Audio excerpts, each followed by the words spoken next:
नमस्कार दोस्तों। कल 23 फरवरी को राजनीति विज्ञान का पेपर है। तो परीक्षा के एक दिन पहले पिछले सालों के पेपर्स, अदर बोर्ड्स के पेपर के आधार पर मैंने कुछ इंपॉर्टेंट क्वेश्चंस तैयार किए हैं। एक मॉडल पेपर तैयार किया है, उसी मॉडल पेपर को अपन इस वीडियो में कवर करेंगे। एट फर्स्ट में उस मॉडल पेपर के अति लघु उत्तरात्मक, जिसमें मैंने ऑप्शनल वाले प्रश्न यानी कि ABCD, रिक्त स्थान वाले प्रश्न, फिल इन द ब्लैंक्स, और जो वन लाइनर्स होते हैं यानी कि अति लघु उत्तरात्मक, उन तीनों प्रश्नों को एक ही कैटेगरी में रखते हुए यहाँ पर ऐड किया है। तो देखते हैं अपन उनमें कौन कौन से प्रश्न इंपॉर्टेंट है। तो पहला क्वेश्चन जो आ सकता है वो आपके आ सकता है कि शॉक थेरेपी को कब अपनाया गया था। तो सोवियत संघ से अलग हुए गणराज्यों में जब वहां पर नई व्यवस्था को लागू करने का प्रयास किया गया तो शॉक थेरेपी को अपनाया गया था 1990 में। हान नदी का चमत्कार किसे कहा जाता है? तो दक्षिण कोरिया जो देश है इसे कहा जाता है हान नदी का चमत्कार। दक्षिण एशिया का सबसे बड़ा देश कौन सा है? चाहे वो जनसंख्या के आधार पर हो, चाहे वो क्षेत्रफल के आधार पर हो, तो दक्षिण एशिया का सबसे बड़ा देश है भारत। ABM यानी कि एंटी बैलिस्टिक मिसाइल संधि, ABM संधि कब हुई? तो इसकी तारीख है 26 मई 1972। ABM भी इसे कहा जाता है, तारीख है 26 मई 1972। राष्ट्रवाद की आधारशिला किस तकनीक को माना जाता है? तो छपाई या मुद्रण तकनीक, जिससे अखबार वगैरह छापे जाते थे प्रारंभिक वर्षों में, तो उसे कहा जाता है राष्ट्रवाद की आधारशिला। WSF वर्ल्ड सोशल फोरम, ये वो संस्था है जो कि वैश्वीकरण का विरोध करती है। इसकी प्रथम बैठक हुई थी 2001 में पोर्टो अल्गेरे नाम की जगह है ब्राजील में, वहां पर इसकी प्रथम बैठक हुई थी। राज्य पुनर्गठन आयोग का गठन कब हुआ? तो भाषा के आधार पर राज्य बनाने के लिए 1953 में फजल अली की अध्यक्षता में राज्य पुनर्गठन आयोग बनाया गया था, जिसके सिफारिशों के आधार पर 1956 में राज्य पुनर्गठन अधिनियम लागू किया गया था। NITI यानी कि नीति आयोग की स्थापना कब हुई? तो योजना आयोग के स्थान पर नीति आयोग की जो स्थापना है वो की गई थी 1 जनवरी 2015 को। सुएज नहर मामले में किन दो देशों के मध्य विवाद था? तो ब्रिटेन और मिस्र के मध्य विवाद था, जिसमें ब्रिटेन ने 1956 में मिस्र पर हमला कर दिया था। इसकी भारत के द्वारा कड़े शब्दों में आलोचना की गई। भारतीय विदेश नीति के जनक तो जवाहरलाल नेहरू, जो हमारे प्रथम प्रधानमंत्री थे, उन्हें ही भारतीय विदेश नीति का जनक कहा जाता है। भारत में 1975 का आपातकाल किस अनुच्छेद के आधार पर लगाया गया? तो ध्यान रखिएगा, राष्ट्र में आपातकाल लगाया जाता है अनुच्छेद 352 के आधार पर, राज्यों में राष्ट्रपति शासन लगाया जाता है अनुच्छेद 356 के आधार पर, और वित्तीय आपातकाल लगाया जाता है अनुच्छेद 360 के आधार पर। राम मनोहर लोहिया किस पत्रिका के संस्थापक और किस पत्रिका के संपादक थे? तो उस पत्रिका का नाम है मैनकाइंड पत्रिका। ऑपरेशन ब्लू स्टार का संबंध किस राज्य से था? तो इंदिरा गांधी के द्वारा अमृतसर के स्वर्ण मंदिर से जो उग्रवादी बैठे थे वहां छुप करके उन्हें भगाने के लिए जो ऑपरेशन चलाया गया उसका कूट नाम था ऑपरेशन ब्लू स्टार, और ये पंजाब राज्य से संबंधित है। पिछड़ा वर्ग आयोग के अध्यक्ष कौन थे? तो उनका नाम था BP मंडल, पूरा नाम है बिंदेश्वरी प्रसाद मंडल। अगला है 1984 के लोकसभा चुनाव में कांग्रेस ने कितनी सीटें जीती? तो कांग्रेस ने उस चुनाव में 415 सीटें जीती थी। सप्तदलीय गठबंधन, जिसको इंग्लिश में कहेंगे 7 पार्टी अलायंस, का संबंध किस देश से है? तो उस देश का नाम है नेपाल।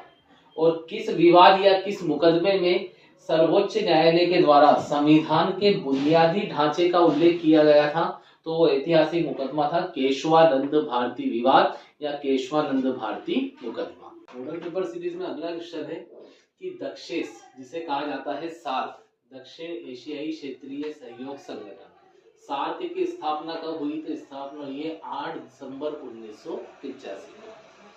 अगला है आसियान शैली का क्या तात्पर्य है?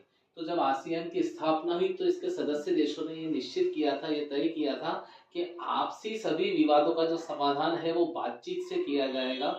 इसी शैली को नाम दिया गया आसियान शैली के। विवादों का समाधान बातचीत के माध्यम से किया जाएगा। चीन में ओपन डोर नीति की शुरुआत या ओपन डोर नीति के जनक कौन थे? तो उनका नाम है डेंग श्याओपेंग। ओपन डोर नीति के जनक चीन में कौन थे? डेंग श्याओपेंग। यूएनओ के कौन से महासचिव को यानी संयुक्त राष्ट्र संघ के किस महासचिव को मरणोपरांत यानी कि मरने के बाद नोबेल शांति पुरस्कार दिया गया? तो उनका नाम है डेग हैमरशोल्ड। भारत के प्रथम शिक्षा मंत्री कौन थे? उनका नाम है मौलाना अबुल कलाम आजाद। भारत के किस राज्य में कब गैर कांग्रेसी सरकार बनी? तो भारत में 1957 में केरल राज्य में कम्युनिस्ट पार्टी ऑफ इंडिया ने सरकार बनाई थी, जो कि भारत में बनी पहली गैर कांग्रेसी सरकार थी जो कि किसी राज्य में बनी हो। अगर पूछा है भारत के पहले गैर कांग्रेसी प्रधानमंत्री का नाम, तो उनका नाम आएगा मोरारजी देसाई, जो कि आपातकाल के बाद हुए चुनाव में प्रधानमंत्री बने थे। बॉम्बे प्लान क्या है? तो ये कल की वीडियो में भी था कि 1944 में देश के बड़े उद्योगपतियों ने देश में नियोजित अर्थव्यवस्था लाने का एक प्रस्ताव तैयार किया था। उसी प्रस्ताव को नाम दिया गया था बॉम्बे प्लान। जम्मू कश्मीर से धारा 370 को कब हटाया गया? तो 5 अगस्त 2019 को 5 अगस्त 2019 को जम्मू कश्मीर राज्य पुनर्गठन अधिनियम पारित करते हुए जम्मू कश्मीर को मिलने वाली धारा 370 को हटाया गया और 2 केंद्र शासित प्रदेश बनाए गए थे, जम्मू कश्मीर और लद्दाख। 1989 में बनी राष्ट्रीय मोर्चा सरकार को किन 2 विरोधी विचारधारा के दलों ने समर्थन दिया? तो उन 2 दलों का नाम है भारतीय जनता पार्टी और वामपंथी दल। मंडल आयोग किसकी अध्यक्षता में बना? तो ये बना था बीपी मंडल यानी बिंदेश्वरी प्रसाद मंडल। और इस मंडल के द्वारा अन्य पिछड़ा वर्ग को सरकारी स्कूल व कॉलेज में प्रवेश के समय 27% आरक्षण देने की बात कही गई थी। साथ ही अन्य पिछड़ा वर्ग यानी कि ओबीसी को सरकारी नौकरियों में 27% आरक्षण दिया गया। LTTE यानी लिट्टे का पूरा नाम क्या है? तो लिट्टे का पूरा नाम है लिबरेशन टाइगर्स ऑफ तमिल इलम। शोक थेरेपी के परिणाम क्या हुए?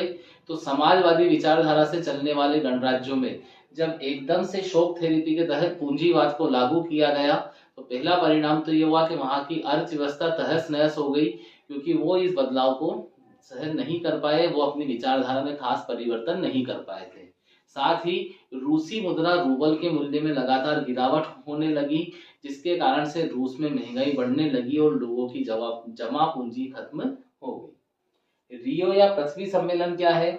तो 1992 में संयुक्त राष्ट्र संघ के तत्वाधान में वैश्विक स्तर पर पर्यावरण संरक्षण के लिए जो पहला ठोस कदम उठाया गया वो था रियो सम्मेलन या पृथ्वी सम्मेलन। ये ब्राजील के शहर रियो डी जेनेरियो में हुआ था, इसलिए इसे रियो सम्मेलन के नाम से भी जाना जाता है। और इसी सम्मेलन में पर्यावरण संरक्षण के लिए कुछ ठोस नियम बनाए गए थे। विकसित और विकासशील देशों की अलग अलग जिम्मेदारी तय करने का प्रयास किया गया था। अगला आता है सिंडिकेट क्या है? तो सिंडिकेट कांग्रेस के वरिष्ठ, ताकतवर और प्रभावशाली नेताओं का समूह था जो कांग्रेस के हर निर्णय में महत्वपूर्ण भूमिका निभाया करता था। इसमें खास तौर से अजय घोष, अतुल्य घोष, के कामराज जैसे नेताओं को शामिल किया जाता है।